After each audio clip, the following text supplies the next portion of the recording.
श्रोत्रिय ब्रह्मनिष्ठ सद्गुरू महादेव कुंभारप्पाजी यांच्याही चरणी शिरसाष्टांग प्रणिपात करून नासिकेत ग्रंथामध्ये प्रवेश होऊया. अध्याय 9 एक भाग आपला झाला. अर्धा अध्याय झालेला आहे. पुढचा अर्धा भाग आज आपण बघणार आहोत. निरनिराळे पातके व त्याचा भोग. बघितले आपण बरेच पातकं. पितृघातके, सुरापाणी, मातृघातके, भ्रूणहत्यारी असे जे लोक आहेत त्यांना दक्षिण मार्गाने नेतात. बरेच पातकं बघितले. पशुघातकी, जीवघातकी, दुष्टाच्या बाजूनं खोटी साक्ष देणारे, चेटकी करणारे, कुटील कर्म करणारे हे आपण बघितलेलं आहे. तर आज याविषयी आणखी पापलक्षणे ऐक. मी जे नेत्री देखिले ते ऐकताना तुम्ही त्रास मानाल. मी डोळ्यानं बघितलं, तुम्ही ऐकताना सुद्धा तुम्हाला त्रास होईल. इतकं भयानक दृश्य मी प्रत्यक्ष डोळ्यानं बघितलेलं आहे. तुम्हाला ऐकताना सुद्धा त्रास होईल. दुसऱ्याचे चांगले झाले ते पाहून ज्यास सौख्य वाटत नाही. दुसऱ्याचं चांगलं झालं बघितलं की सुख वाटत नाही. दुसऱ्याचे मोठे दुःख पाहून ज्यास सौख्य वाटते. दुसऱ्याचं दुःख बघितल्यानंतर दुःखी होणं ही साहजिक आहे.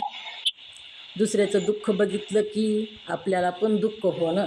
खूप मोठं दुःख झालं कोणाला तरी, आपण तिथं गेलो तर आपल्याही डोळ्यामध्ये पाणी येतं, अश्रू येतात. दुसऱ्याचं दुःख बघून आपल्याला दुःख होतं. परंतु दुसऱ्याचं सुख बघून सुख होणं अवघड आहे. तीच सांगू लागलेले आहेत. दुसऱ्याचे चांगले झाले ते पाहून ज्या सौख्य वाटत नाही.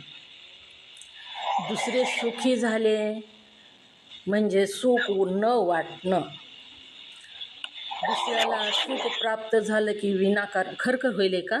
ओम नमः शिवाय सांगा तसं व्हायला असलं तर. खरखर आवाज यायलाय का?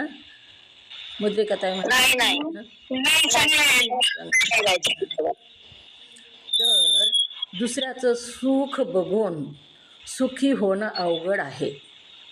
आपल्या बरोबरीचे लोक ज्यावेळेस आपल्यापेक्षा सुखी होतात, आपल्यापेक्षा पुढे जातात, सुखी होतात, तर त्याला सुख मिळालं तर ह्याला वाईट वाटण्याचं काही गरज नाही. त्यानं मोठी गाडी घेतली, ह्याच्याकडं मोटरसायकलच आहे, आणि त्यानं 4 व्हीलर घेतली, तर त्याचं सुख बघून त्याला दुःख व्हायचं काहीतरी कारण आहे का हो?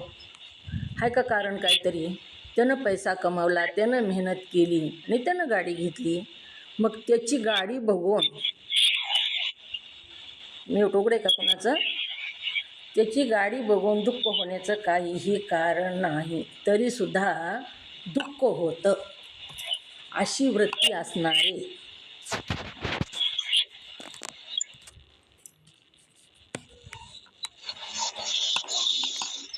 दुसऱ्याचं चांगलं झालेलं पाहून ज्या सौख्य वाटत नाही व दुसऱ्याचे मोठे दुःख पाहून ज्या सौख्य वाटते.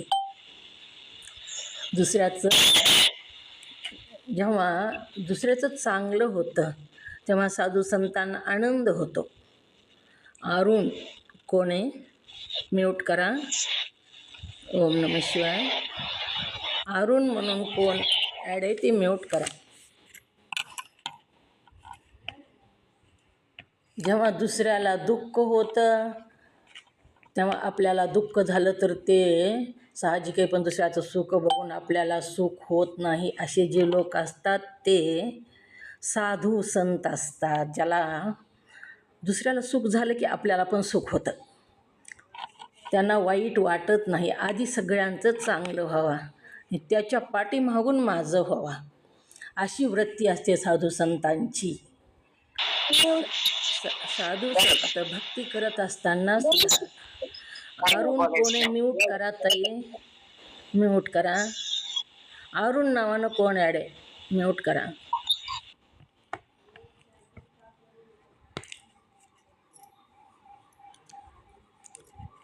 दुसऱ्याचं मोठं दुःख पाहून जास्त ओके वाटतं. बरं झालं त्याचं वाटोळं झालं तर त्याच गुणाचं आहे ती. त्याचं तसंच पाहिजे होतं व्हायला, वाटोळंच पाहिजे होतं असं ज्याला वाटतं ते सुद्धा पापी सांगितले. दुसऱ्याचं वाईट झालेलं बघून ज्याला सुख होतं ते, आणि दुसऱ्याचं चांगलं झालेलं बघून ज्याला दुःख होतं, दुसऱ्याचं सुख बघवत नाही. दुर्योधन वृत्तीचे जेव्हा दुर्योधनाला युद्ध संपलं आणि युद्ध संपल्यानंतर दुर्योधन मृत्यूच्या शय्येवर पडलेला आहे, मरणारे आता, तरीसुद्धा दुर्योधनाला दुःख कोणतं होतं तर त्याचे 99 भाऊ मेले, त्याचं दुःख तेवढं नव्हतं त्याला. पण पांडव एक पण मेला नाही, ह्याचं जास्त दुःख होतं. म्हणजे दुसरीचं वाटोळं झालं की सुख वाटणारे दुर्योधन वृत्तीचे, एकसुद्धा पांडव मेला नाही.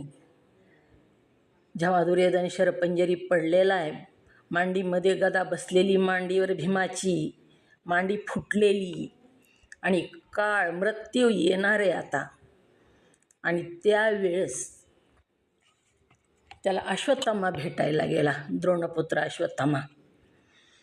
आणि अश्वत्थामा म्हणू लागला, मित्रा तुझी ही अवस्था बघून मला खूप वाईट वाटू लागलेलं आहे. आता मी एकटाच राहिलो, तुम्ही सगळे गेलात.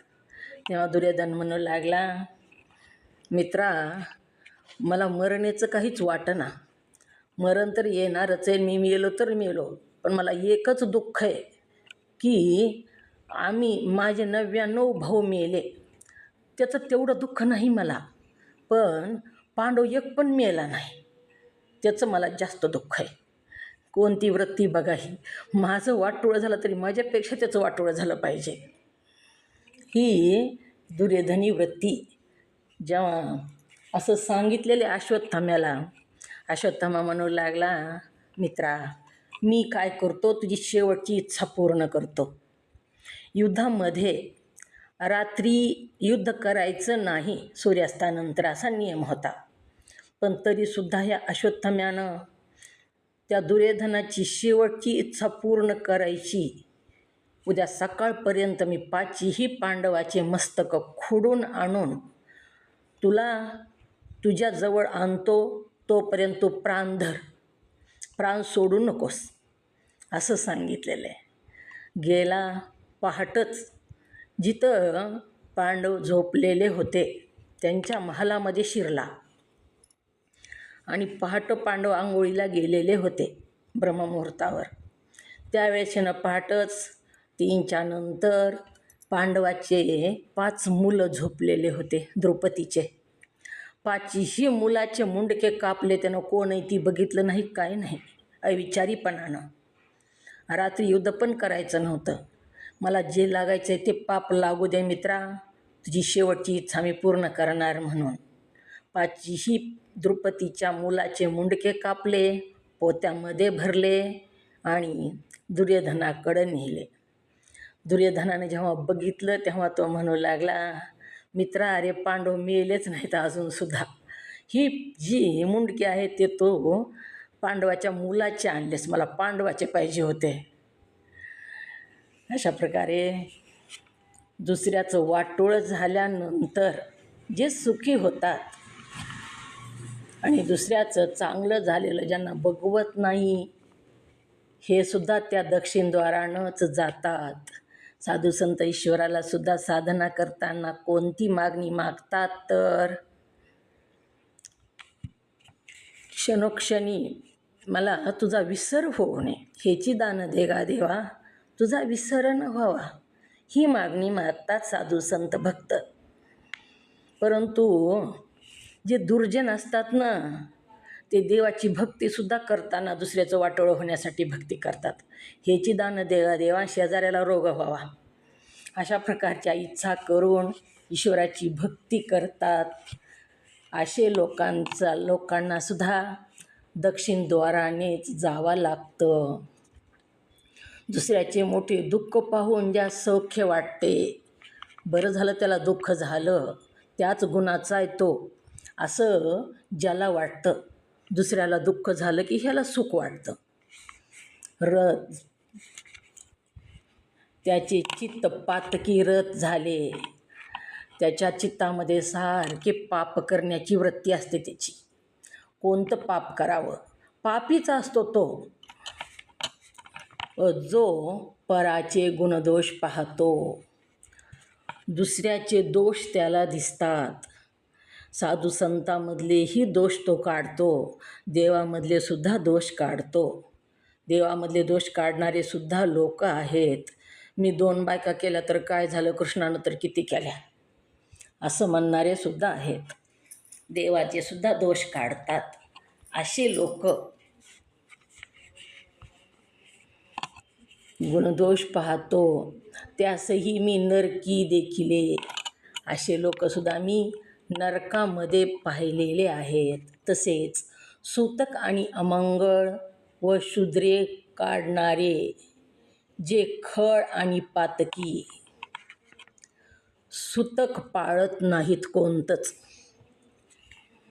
सूतक मातीला गेलं तर आंघोळ करायची नाही, कोणतंच सूतक पाळायचं नाही.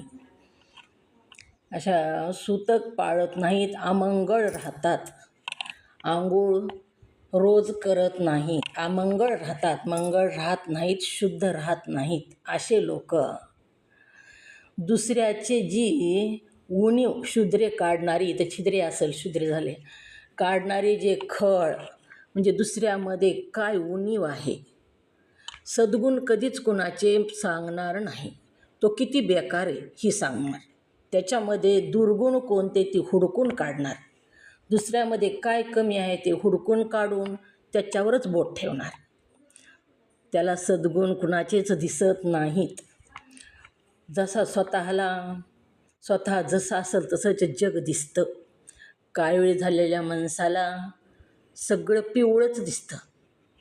तसं खळ आणि पातकी, पाप करणारे, शास्त्र संस्कार नाहीत, शास्त्र कधी बघितलेलं नाही आणि त्यामुळं काय करावं हे कळतच नाही.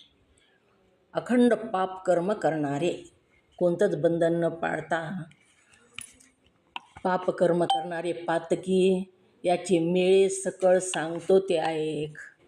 असे मेळे ग्रुपची ग्रुप आलेले मी बघितलेले आहेत. गुरुची आज्ञा उल्लंघन करणारे, मेल्यानंतर ज्यावेळेस आपला सूक्ष्म देह निघतो, प्राण निघून जातो, तेव्हा ज्यानं सद्गुरूची सेवा केलेली ना, प्रथम त्याला सद्गुरू येतात. तिथं सद्गुरू त्याला अभय देण्यासाठी येतात. पापी असू नाही तर पुण्यवंत असू, जाताना भयभीत होतो. तिथं गेलं की भयभीत होतो. त्या यमपुरीचं दर्शन त्याला घडतं आणि तिथलं हे बघून आता मला ह्याच्यातली कोणती शिक्षा देतात की, असं वाटून तो भयभीत होतो. परंतु प्रथम जेव्हा देह सुटला जातो तेव्हा बरोबर तिथं सद्गुरू येतात आणि हाताला धरून, त्या सद्गुरूच्या हाताला धरून हा चलतो. दुष्ट लोक दिसले की गुरूच्या मागं लपतो. जसं गुन्हा केला आहे लहान मुलानं 5 वर्षाच्या आणि कुणीतरी मारू लागलं तर ती लहान बाळ काय करतं, आईच्या पाठीमागं लपतं, मला मारू नये म्हणून. तसं आपण जीवन जगत असताना काही ना काही घडतं बघा. शुद्ध असं जीवन साधू संताचं सुद्धा पूर्ण शुद्धानं होत नाही. काही ना काही जगत असताना जाणतेपणानं अंजानपणानं दोष घडतात. परंतु जेव्हा ज्याने सद्गुरूला शरण गेला आहे, सगळे सद्गुरूला शरण जात नाहीत, पण जो सद्गुरूला शरण गेलेला आहे, प्रथम सद्गुरू भेटतात तिथं त्याचा कैवार घेण्यासाठी, त्याला अभय देण्यासाठी. सद्गुरू म्हणून सद्गुरूची आज्ञा उल्लंघन करणारे इथं असताना सुद्धा सद्गुरूंनी जे सांगतील ते करावं. सद्गुरू काय सांगतात हो? फक्त साधना करा, चांगलं वागा. काय दुसरं काय सद्गुरू सांगतात? ती काय मागतात का काय? मग सद्गुरूंनी जे सांगितलं ते लक्षात घ्यावं. आणि सद्गुरूला शिष्यसुद्धा कोणता आवडतो? सद्गुरूला पैसे दिले, सद्गुरूला कपडे केले तर तो शिष्य सद्गुरूला आवडत नाही. तर कोणता शिष्य आवडतो? जो गुरूनं सांगितलं तसं आचरण करतो. चांगलं वाग म्हणलं की चांगलंच वागतो, सद्गुरूच्या आज्ञेचं उल्लंघन करत नाही, तोच शिष्य सद्गुरूला आवडतो. वर्गामध्ये सुद्धा बघा तुम्ही, वर्गामध्ये जो हुशार विद्यार्थी असतो तो गुरुजी श्रीमंताचा का गरिबाचा बघत नाहीत. हुशार असला की आवडतो त्यांना. तसंच आहे सद्गुरूची आज्ञेचं उल्लंघन न करणारे असे जे गुरुची आज्ञा उल्लंघन करणारे असे जे दैवहीन न करणारे असतात ते सद्भक्त असतात.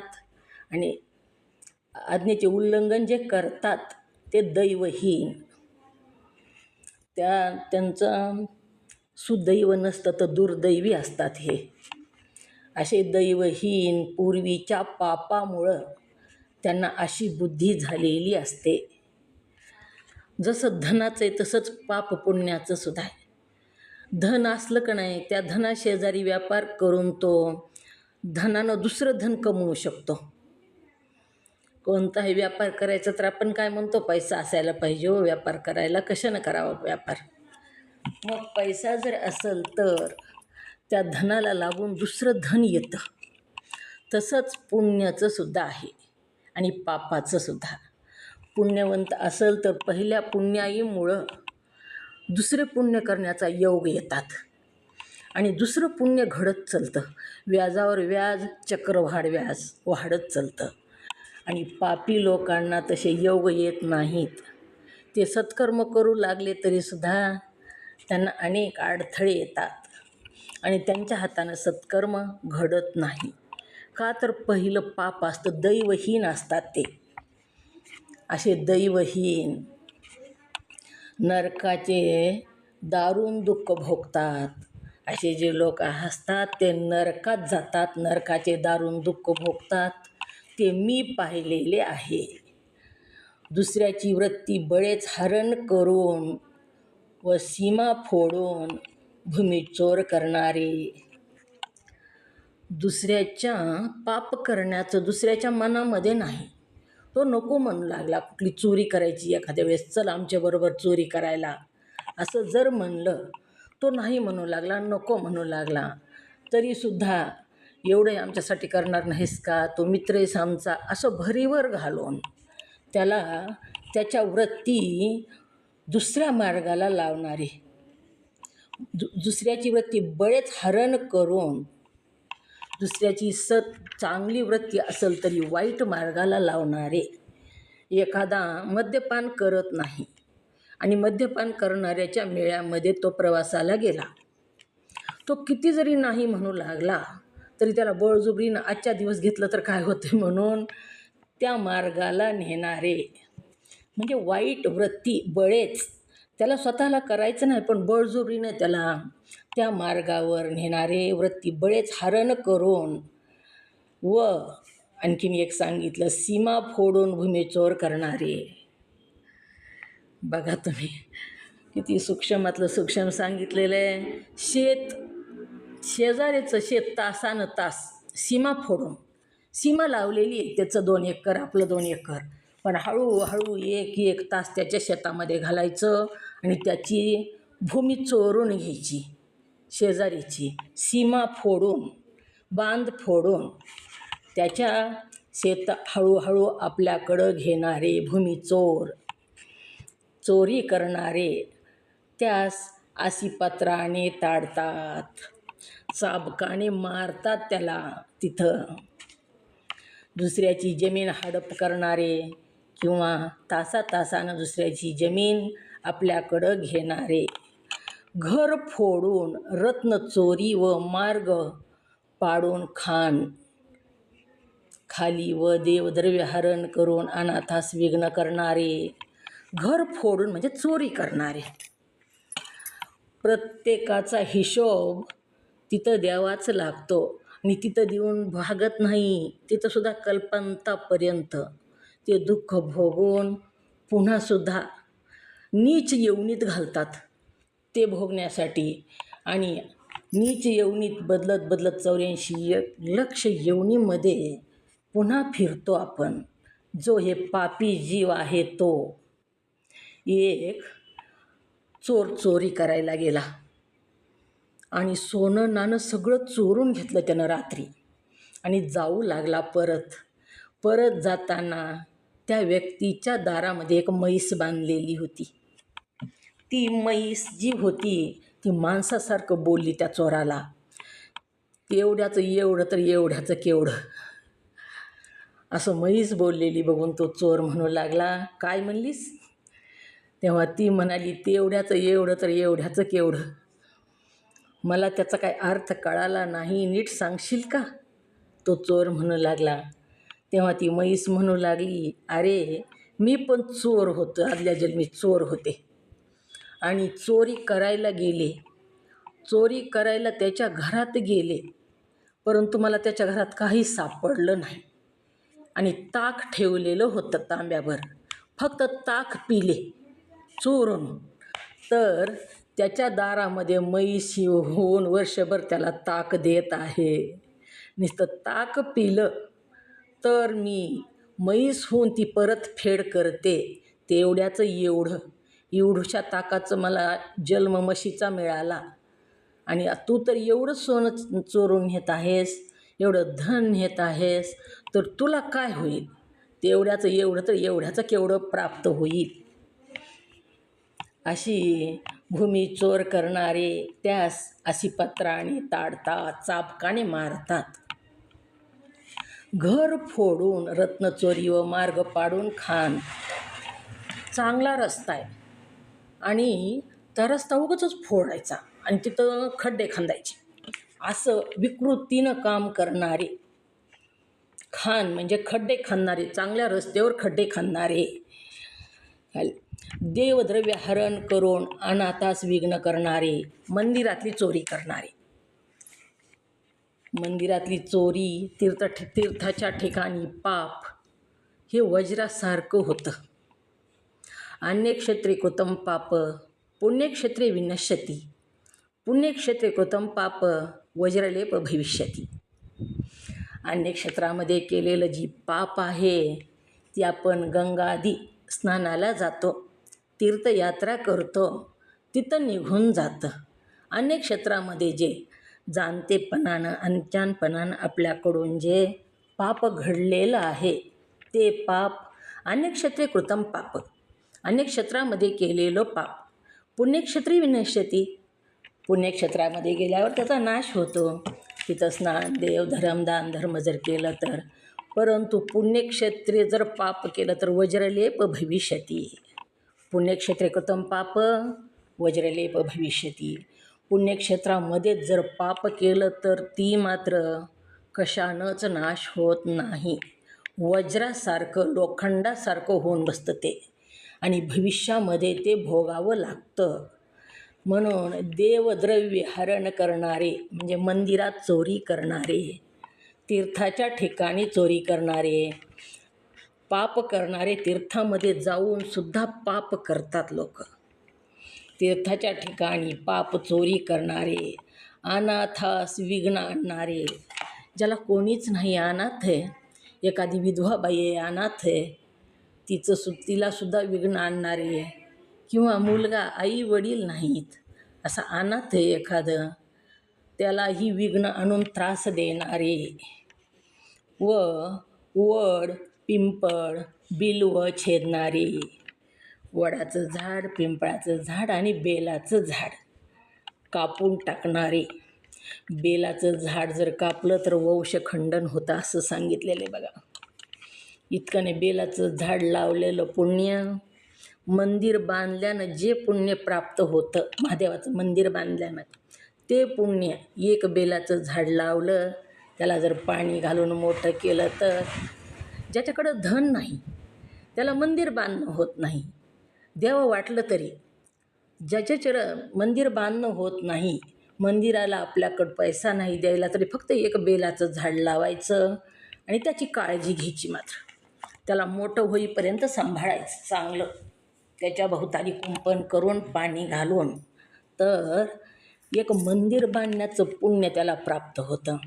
म्हणून बिल्व छेदणारे, तसेच ते बेलाचं झाड जर कापलं, वड पिंपळ बेल सांगितलंय, पण बेलाचं झाड जर कापलं तर मंदिर पाडून टाकलं असं पाप प्राप्त होतं. तसेच ते वेदविहित मार्गनिंदक, आता वेदविहित मार्गनिंदक, वेद अध्ययन करणारे लोक जे असतात, पुण्यवंत लोक, ते त्यांचं मार्ग, त्यांचा वेद अध्ययन करण्याचा किंवा ज्ञान प्राप्त करून घेण्याचा त्यांचा मार्ग असतो. ते त्या मार्गाने चलत असतात. परंतु त्यांची निंदा करणारे, सारखं पाठच ऐकतं, माणसाला बोलत बी नाही आणि काहीच नाही असं म्हणतात बघा लोक. वेदविहित वेदकाम अध्ययन करणाऱ्या लोकांची निंदा करणारे, त्यांच्या मार्गामध्ये अडथळे आणणारे, विनाकारण त्याला ऐकू द्यायचं नाही किंवा सांगू द्यायचं नाही. जिथं वेद अध्ययनाचं प्रवचन सुरू आहे तिथं विनाकारण अडथळे आणायचे किंवा तिथं बसू द्यायचं नाही, हकलून द्यायचं. अशा प्रकारचे जे कर्म करतात ते लोक अल्पज्ञान आणि भोवादी कसं सांगू, अल्पज्ञान आणि भोवादी. ज्ञान नाही काही, ज्ञान थोडंसं काय उगं 4-2 ग्रंथ वाचले आपले आणि मला खूप येतंय असं दाखवणारे. अल्प ज्ञान तर काही नाही, पण समाजामध्ये मला खूप येतंय, समाजामध्ये सगळ्या खूप मी मोठा आहे, मला खूप येतंय, मी खूप ज्ञानी आहे असं दाखवणारे, ढोंगी नाटक करणारे. तसेच ज्याच्या हृदयी दया नाही, हृदय क्रूर आहे, ज्याचं हृदयामध्ये कोणावरही तो दया करत नाही, षंड नष्ट दांभिक, दुर्गुण सांगितले हे षंड नष्ट दांभिक, ढोंगी. दांभिक म्हणजे ढोंगी, करायचं कमी दाखवायचं जास्त. प्रदर्शन, दर्शन आणि प्रदर्शन वेगळं वेगळं असतं.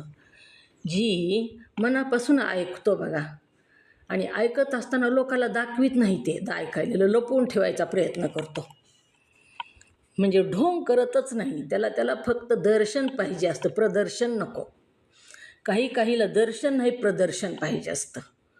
लोक दिसले की पूजा करायची, लोक दिसले की घरी काही सवळवळ नाही, पण लोक दिसले की खूप करतो असं दाखवायचं. कोणतंही म्हणजे जे करायचं नाही आणि लोकांना दाखवायचं, ढोंगीपणा. दांभिक म्हणजे ढोंगीपणा, करणं कमी आणि दाखवणं जास्त. अभक्त, ईश्वराची भक्ती करत नाहीत. सगळं सुविधा असतानासुद्धा ईश्वराची भक्ती करत नाहीत. मंदिरात समोर गाड्या नेतात काही लोक, पण मंदिराचं दर्शन घेत नाहीत. 2 मिनिटात दर्शन होत असलं तरीसुद्धा अभक्त असतात ते, त्यांच्या अंतःकरणामध्ये भक्ती नसते. अभक्त, आळशी.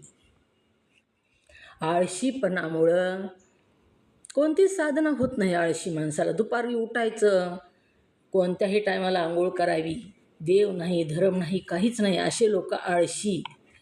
जेवायचं कोणत्याही टायमाला, म्हणजे बंधन कोणतंच आळशी लोकांना नसतं, त्यांच्या अंगामध्ये आळस भरलेला असतो. असे देवद्रोही, देवाची निंदा करणारे, देवाचा द्रोह करणारे किंवा देवभक्ताचा द्रोह करणारे.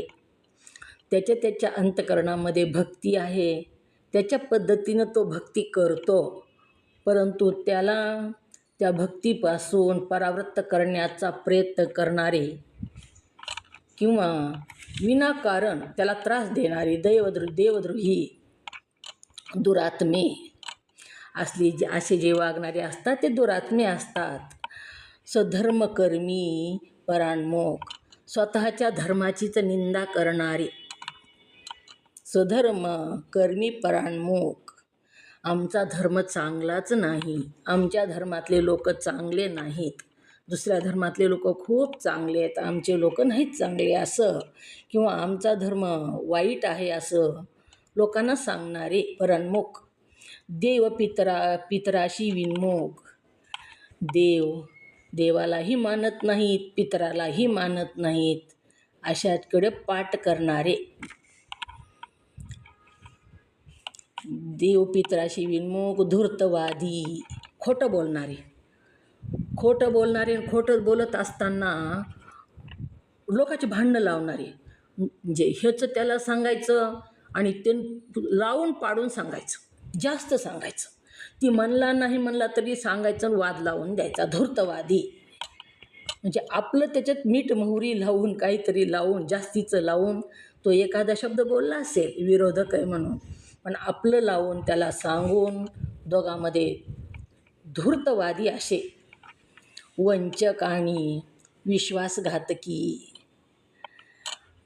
देवधर्मापासून बाजूला जाणारे आणि विश्वासघात करणारे, विश्वास ठेवला त्याचा घात करणारे विश्वासघातकी, तसेच पितृवचनाचा भंग करणारे, जे आईवडिलाच्या वचन मानत नाहीत, आईवडिलाचं वचन, आई वडील जी असतात ते कधीच मुलाचं वाईट व्हावं ह्या इच्छेनं ते काहीच सांगत नसतात, तांडण जरी केली तरीसुद्धा त्याच्यामध्ये हितच असतं, म्हणून पितृवचनाचा भंग करणारे, जीवनामध्ये फक्त दोघाला भ्यावं म्हणून सांगितलं शास्त्रानं, कुणालाच भिवू नका दुसऱ्याला, प्रथम बापाला एक भ्या आणि पापाला एक भ्या, तुम्ही ह्या दोघाची जर भीती बाळगली तर जीवनामध्ये तुम्हाला कुणालाच भीती गरज नाही, कुणाकुणाची भीती बाळगायला पाहिजे, ओम नमः शिवाय,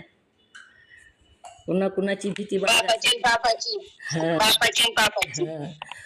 बापाला एक भ्या आणि पापाला एक भ्या, बाप सांगतो तसं ऐका, तुमचं कल्याणच होणार आहे, आणि पापाला टच होऊ देऊ नका, ही दोन गोष्टी जर तुम्ही केल्या तर तुमचं आयुष्य विजयी होतं, सुखमय होतं, स्वप्नीसुद्धा विहित आचरण न करणारे, स्वप्नामध्ये सुद्धा वाईट आचरण करत नाहीत, शास्त्र चोर असे संपूर्ण पातकी जाणावे, स्वप्नामध्ये सुद्धा वाईट कर्म करत नाहीत, श्रीराज्यामध्ये त्याला नेऊन सोडलं तरीसुद्धा तो पातक कोणतंच करत नाही, त्याच्या मनामध्ये कोणतीच वासना उत्पन्न होत नाही, पूर्ण स्त्री राज्यामध्ये नेऊन सोडलं, पुरुषच नाही तिथं एकटाच आहे, असं जरी वातावरण असेल तरीसुद्धा त्याच्या मनामध्ये कामवासना उत्पन्न होत नाही,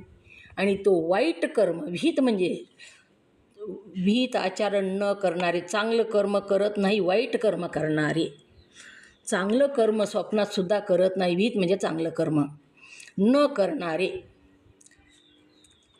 शास्त्र चोर असे संपूर्ण पातकी जाणावे, पुस्तकाची चोरी करायची लोकांच्या, पुस्तक आपल्याला पाहिजे असलं की लोकांची चोरी करून आणायचं, त्याला महागारी द्यायचं नाही, पुस्तक ठेवू नये, लोकाचा ग्रंथ जर आणला तर त्याची त्याला देऊन टाकावा, पुस्तक चोरते मुखे होती, रत्न चोराचे नेत्र जाती, आपण वाचतो सुद्धा, तेच सांगितलेलं इथं सुद्धा, जो शिष्णद्वार पारायण असून ज्याचे मन विषयी आसक्त आहे, शिष्णद्वार पारायण म्हणजे व्याभिचारी माणूस, शिष्णद्वार पारायण कामिक, असं मन विषयी आसक्त असं जो कामिक आहे त्याचं मन दुसरं कशातच नसतं, तो विषयामध्येच दिवसरात्र विचार करतो, तो असे दुराचारी कृतघ्न जे हाहाकारी जाणावे, असे दुराचार करणारे कृतघ्न म्हणजे आपण बघितलं कृतघ्नाचं, उपकाराची फेड अपकारानं करणारे कृतघ्न, आपल्यावर उपकार केला ते उपकार कोणाचाच ठेवायचा नाही, उपकार जरी केला तरी त्याच्याविषयी वाईटच बोलणं कृतघ्न, सद्गुरू किती उपकार करतात आपल्याला आपल्या स्वरूपाचं खून दाखवून देतात. स्वरूप दाखवून देतात म्हणजे खून दाखवून देतात. तरी त्यांच्याविषयी सुद्धा जो वाईट बोलतो, निंदा करतो किंवा माता पिता यांनाही वृद्धाश्रमात नेऊन सोडतो. माता पिता जोपर्यंत आपल्या जीवनात आहेत ना तोपर्यंतच आपण सुरक्षित आहोत. केळ कसं असतं बघा, केळाला साल्ट आहे तोपर्यंत काळ काळ पडूस तर सुद्धा ते चांगलं राहतं मधलं केळ. पण साल्ट काढून टाकलं की जास्त पिकलेलं केळ नसलं तरी सुद्धा ते राहू शकत नाही. तसं आई वडील जे असतात त्यांनी काय काय केलेले ते आता सांगत बसलं तर तेच वाढून बसतं. ज्याप्रमाणे वृक्ष असतो तो मातीमध्ये गाडून घेतात, त्याचे जी मुळं असतात ते स्वतःला, पण वृक्षाला मोठं करतात. स्वतः खोल खोल मातीमध्ये गाडून घेतात आणि वृक्षाला उंच जावं अशी त्यांची इच्छा असते. तसंच माता पिता असतात, मुलानं उंच शिखर गाठावं म्हणून स्वतः मातीत गाडून घेतल्यासारखं ते करतात. म्हणून ह्या माता पिता गुरु अशाची जे निंदा करतात ते कृतज्ञ हाहाकारी जाणावे. त्यांना अतिशय हाहाकार करण्यासारखं दुःख त्यांना प्राप्त होतं. तसेच जे सत्य आणि शौच विवर्जित कार्पण्यवृत्तीचे सदा कुत्सित असे, कार्पण्य म्हणजे कृपण, पैसा एक बी कुणाला दान करत नाही, धर्म करत नाही, स्वतः बी खात नाही, ह्याला कृपण असं म्हणावं. स्वतःच्या जीवाला सुद्धा खात नाही, फक्त पैशाला पैसे जोडण्याचा प्रयत्न करतो. असा व्यक्ती दान धर्म तर करतच नाही, कुणालाच काही देत नाही, शेजाऱ्याला नाही, कुणालाच देत नाही, साधू संतांना नाही, मंदिरात नाही. हे कृपण वृत्ती जे लोक असतात ते लोकांनी मला द्यावं, मी कुणालाच द्यायचं नको, असे कृपण असंख्यात पातकी आहेत. ते दोषाची केवळ मूर्तीच समजावे असे जे कृपण असतात ते नखशिखांत दोषानं भरलेलं असतं, दोषाची मूर्तीच असतो. दगडाच्या मूर्तीमध्ये पूर्ण मूर्तीमध्ये दगडच असतो. तसं एखादी स्फटिकाची मूर्ती बनवली तर पूर्ण मूर्तीमध्ये काय असतं, स्फटिक असतो. तसंच हा जो असतो तो मूर्तिमंत दोषाचा पुतळाच असतो. जो कृत ही असं ही जी कार्पण्यवृत्तीचा असतो तो दोषाचा पुतळाच असतो. तो कोणतंच सत्कर्म करत नाही. तो दक्षिणद्वाराने येऊन नरकात महाघोर भोग भोगतात व दक्षिणद्वारी जी भोगपुरी आहे तेथे पुयत नदी तीरी प्राण्यास फार यातना होतात. ती पुयत नदी वैतरणी नदी त्याच्यामध्ये घातल्यानंतर अशा लोकांना खूप यातना होतात, भयभीत होतात ते लोक. ते म्या पाहिले. असा दक्षिण मार्ग घन असून तो अति घोरांदर, खूप कठीण आहे, खूप अवघड आहे, असं घन आहे, घोरांदर पातकी यांना आहे. हा मार्ग कुणाचा आहे तर महापातकी लोकांचा आहे. ते मी देखिले. यासाठी दुर्लभ नरदेह प्राप्त होऊन हे धर्माचा अव्हेर करतात. दुर्लभ अलभ्या लाभ नरदेह ऐसा, दुर्लभही सहजासहजी प्राप्त झालेला नाही. एवढा दुर्लभ असा नरदेह प्राप्त झाला तरीसुद्धा धर्माचा अव्हेर करतात. ते अकल्पापर्यंत नरक गती भोग भोगतात.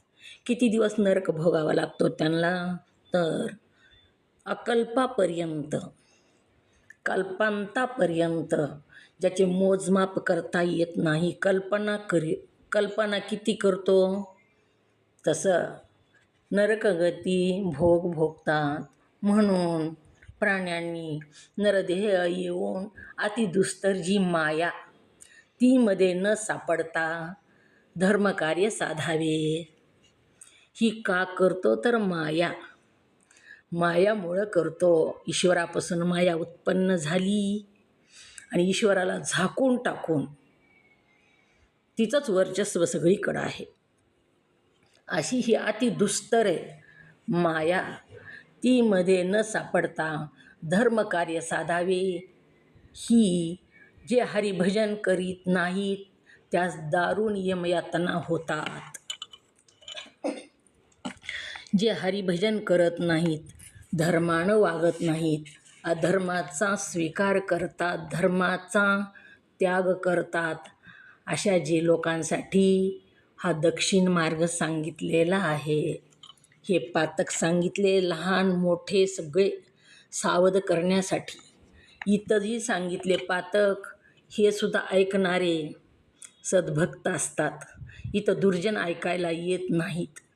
पण यमपुरीमध्ये सुद्धा गेल्यानंतर जे दुर्जन लोक असतात त्यांना नेहलं कीच नरकात टाकतात. त्यांना स्वर्गात राहणारे लोक किंवा जी लोक इथं धर्मानं वागले त्यांना जी चांगली गती प्राप्त झाली ती त्यांना बघायलाही मिळत नाही. तिकडं त्यांना जायलाच मिळत नाही. परंतु जे सद्भक्त असतात, जे साधू संत असतात, सत्कार्य सत्यवचन सांभाळणारे असतात, त्यांना मात्र सगळं बघायला मिळतं. यमपुरी बघायला मिळते त्यांना. बाकीची सुद्धा वाईट कर्म करणारे लोकसुद्धा त्यांना कोणती गती प्राप्त झाली ती पुण्यवंताला बघायला मिळतं. पण पाप्याला पुण्यवंताला कोणती गती झाली ती बघायला मिळत नाही. तिकडं त्याला जाता येत नाही. अशा प्रकारे सांगितलेलं आहे. आपला वेळ झाला आणि इथं 9वा अध्याय पूर्ण झाला. उद्याच्या भागामध्ये आणखीन वेगवेगळे पातकं सांगणार आहेत. पातके व त्यांचा भोग 10वा अध्याय. त्यामध्ये कोणते पातके सांगतात आणि त्याच्यामुळे आपल्याला यमपुरीमध्ये कोणता भोग भोगावा लागणार आहे ते अशा पापी व्यक्तीला, अशा पापी जीवाला ते उद्याच्या भागात सांगणार आहेत. झालेली सेवा सद्गुरूंच्या चरणी समर्पित.